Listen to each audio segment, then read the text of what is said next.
Who are our veterans who have been here 5+ years? Thank you for your contributions. I guess when I start talking about our journey, one of the things that I want to make crystal clear is that the Pediatric Brain Tumor Foundation makes a difference, and that what you do, what each of you do at your rides, what you do through the year, it makes a difference. It makes a difference for so many kids that you'll never meet, and it makes a difference for kids that you'll get to meet today. And we went on to have a baby boy, Mr. Andrew, March 9th, 2006, and I fell in love again. Andrew had a very typical early development. His first year of life, he was a happy baby. He was healthy, he exuded energy, he vibrated with energy. And we as new parents relished in every milestone met. In July of 2007, Andrew developed a stomach flu. He vomited 8 times in one day. The difference was that Andrew did not get better. During that month, we were good parents, and we went to the pediatrician a lot. We went 5 different times. In that period, we also went to the emergency room. Knowing that this is a 17-month-old child, it is not normal to vomit multiple times a day. And every time we went, the doctors would say, it's a GI problem. And in that moment, my voice was louder than any of the doctors I'd ever heard before. And said, there is something wrong with my child, and I want you to do something, and we need to do something now. So the next day we went to the emergency room again. This is a picture of him in the emergency room that night, August 29th, 2007. And we waited. And she said, and he also has a mass in his brain. And in that moment, the entire world froze. We think it's probably a medulloblastoma. Most kids have medulloblastomas. Here's the chemotherapy protocol for a medulloblastoma. Okay, so we started chemo. But then my neurosurgeon came in and said, you know, I held that tumor in my hands. I don't know that it's a medullo. I think it might be something called a rhabdoid. She said, in fact, it's not great. Most of the children who develop ATRTs do not survive. But hey, somebody has to win the lottery. It could be you. Now, for some of you, that's going to sound crass. I took that nugget and said, by God, I can win the lottery. Watch me play. As you see from ATRT, 20 to 30 cases diagnosed annually. 90% of children die in the first year. The statistics have gotten slightly better since Andrew's diagnosis. Mortality remains the highest for children who are diagnosed under the age of 3. So we were up against horrific odds, frankly.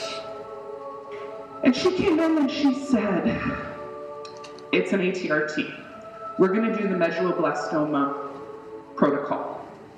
My response to her was, apples are not kiwi. Apples to apples, I see, right? If you have a medullo, you treat it like a medullo. If you have a rhabdoid, why in God's name would you treat it like a medullo? There has to be a protocol out there for a rhabdoid. There has to be something out there. And we read every stinking research article like it was People magazine. They came up with a protocol, they identified a protocol that was in clinical trials, meaning it had promise enough to get into trials, but that there was no data yet. Nobody knew if it was working. My husband then called every neuro-oncologist in the country and said, hey, you heard of this protocol? You got any kids on it? Are they alive? And every single neuro-oncologist that he called talked to him. They would talk to him on their way home from work. They would talk to him in the morning. They would talk to him on weekends. They were amazing, amazing. These men and women do a job because their hearts are in it. And we identified a protocol called IRS-3 that was in trials, and kids were starting to survive. So then we went back to our doctor and said, we want to do this protocol. And the blessings that shined down is that woman had done her research too in those 3 weeks.